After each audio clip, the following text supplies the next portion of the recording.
Welcome to No Stats, where we call it how we see it. Back again with another one. Back again, good brother. And before we get started, as always, make sure y'all subscribe, share, like, send it to a friend, hit that bell. Man, Peach gonna keep doing our thing.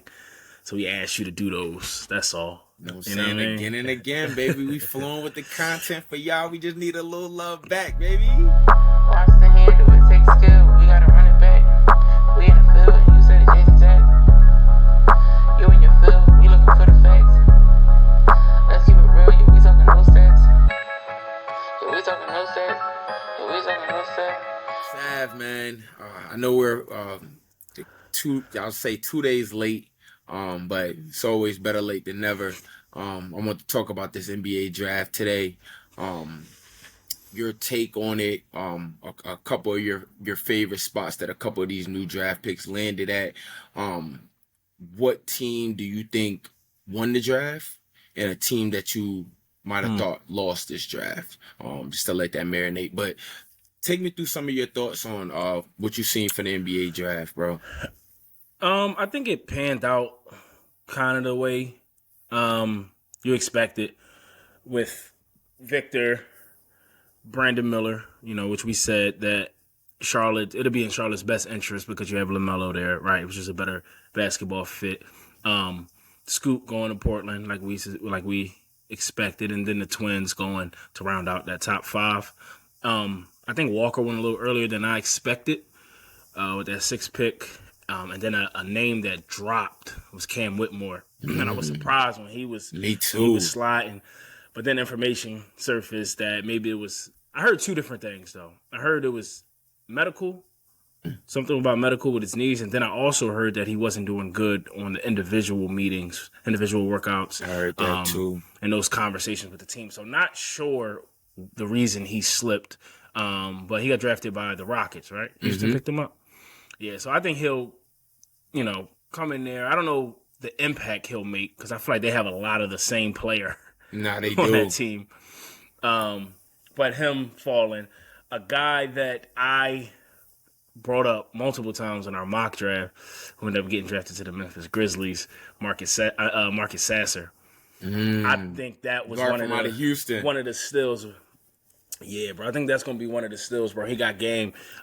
If you watched him play at Houston, he can take you off the dribble. He can pull from deep. He got range. He a 3-level scorer, bro. He can come off the bench and give you that energy behind Ja. Like I said, the reason he slipped was because of that injury that he had in that A10 conference tournament or AAC conference tournament.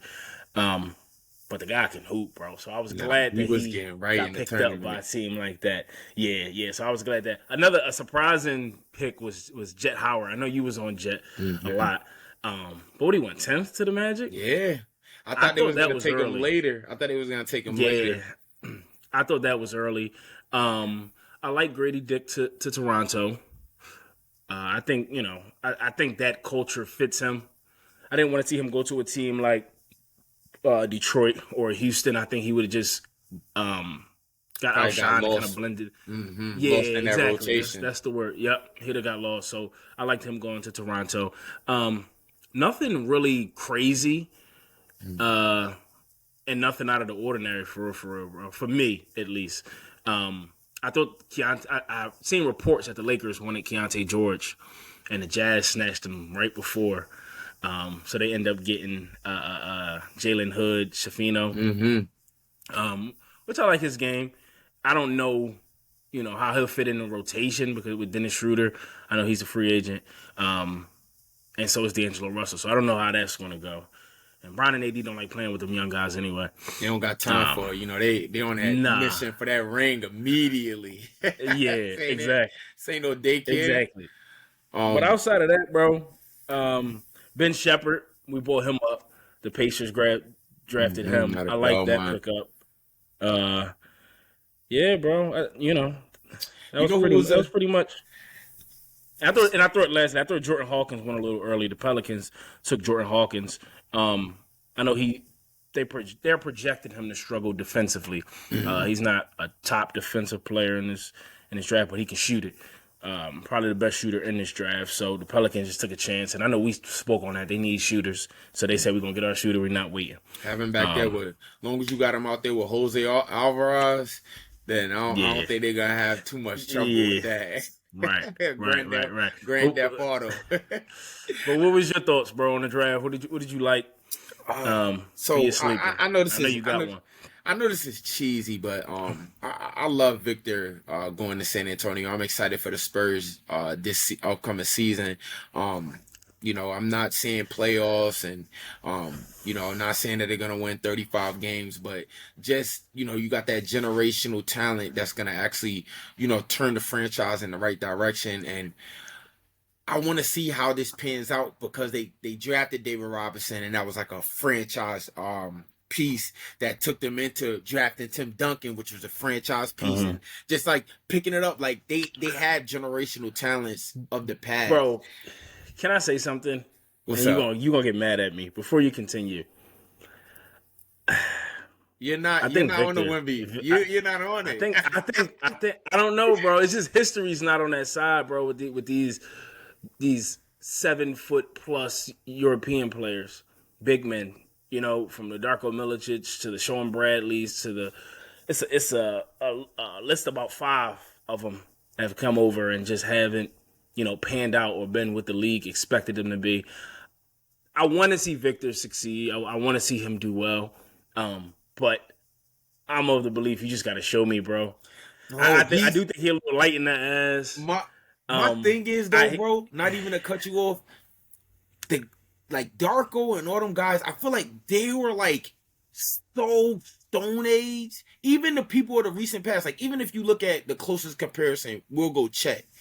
I don't think Chet has a fluid game. Even Bobo, I don't think those guys have as fluid and like majestic game as Victor Wembanyama. Then the attributes to go along with it, like he's not just like 7'2". This guy's 7'5", 220, putting the ball on the floor, shooting that bitch efficiently. Like, bro, I think the physical traits of Victor, I think it's like off the charts, bro. And I think when you add that, I know he looks like he could be on the frail side, but I think if he can put on like 20 pounds in one off season, bro, I think it's over. It's over. I think it's over, bro. I think it's over. I want to see him. I'm going to say this. I'm excited to see him on the floor. Like that first game, I'm going to be glued to the TV. I'm going to be watching him. Like I said, I want to see him do well, bro. But I don't know. I think his impact defensively will be felt more than offensively in his first year. I just want to see how he's going to get his buckets. I want to see if he's going to be playing on the, because I don't think he shot that well from 3 over there in France. Like, is he going to be a mid-range guy? Is he going to put you in the post? I want to see how his game translates.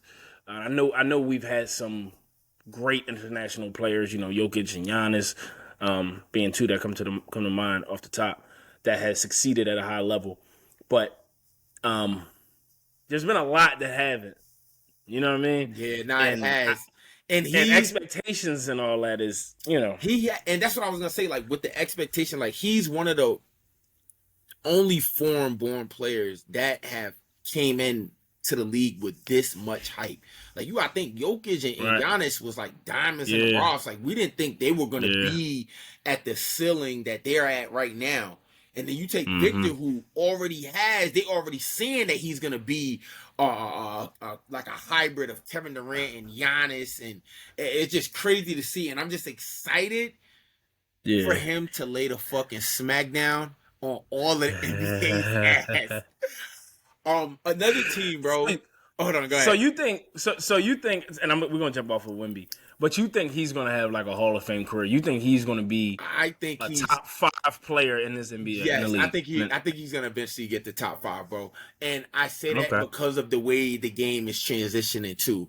The things that we are not accustomed to seeing. We have never seen anything like Wemby yet.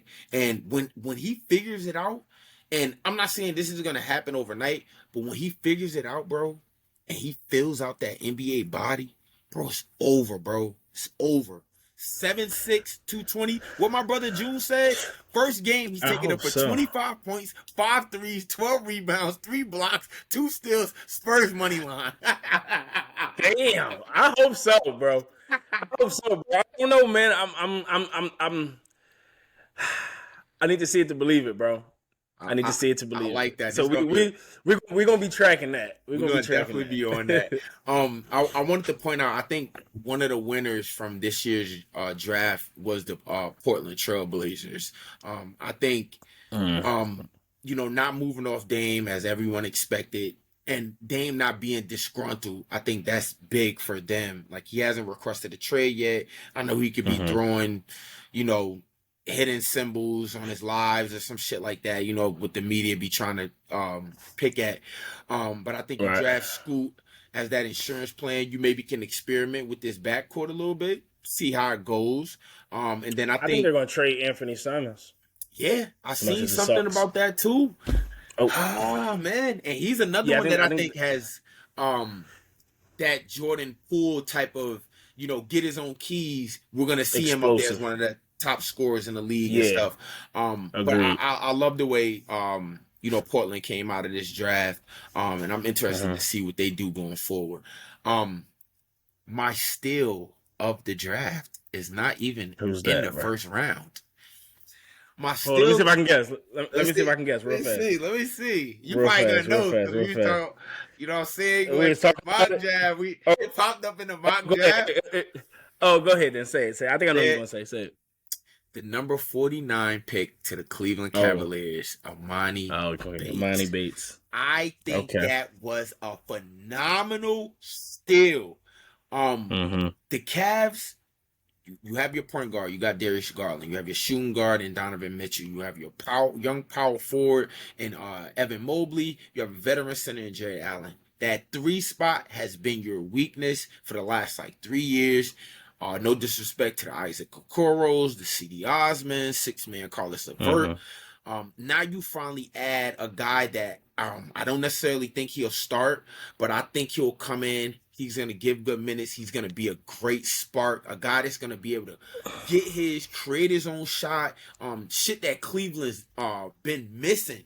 The 6'10" guy that's going to go out there. I think Emoni's going to get a lot of buckets, man.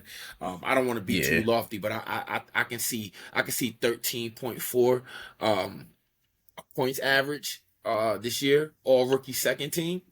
Having a lot of teams turning their shoulder like, damn, why didn't we pick him? Phenomenal pick by Cleveland, man. Phenomenal. I agree. I want to see how he transitions to the NBA as well.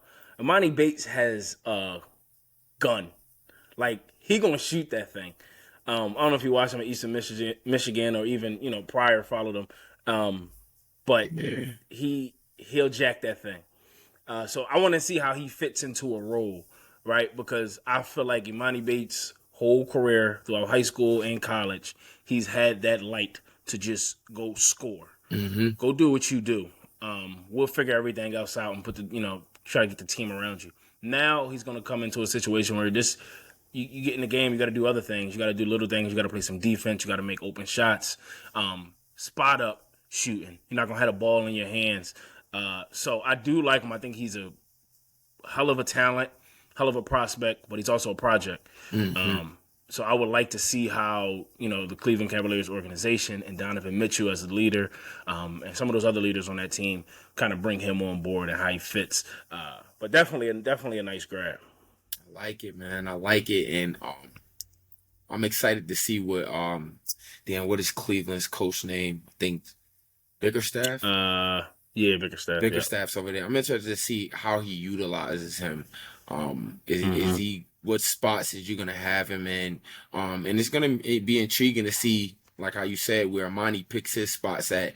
And, you've seen throughout his career, like, he's been the number one option, but he also has that, he has a very fiery attitude to his game. He's going to let you know when he's kicking your ass. And, you don't really see too many emotional players like that in the league today.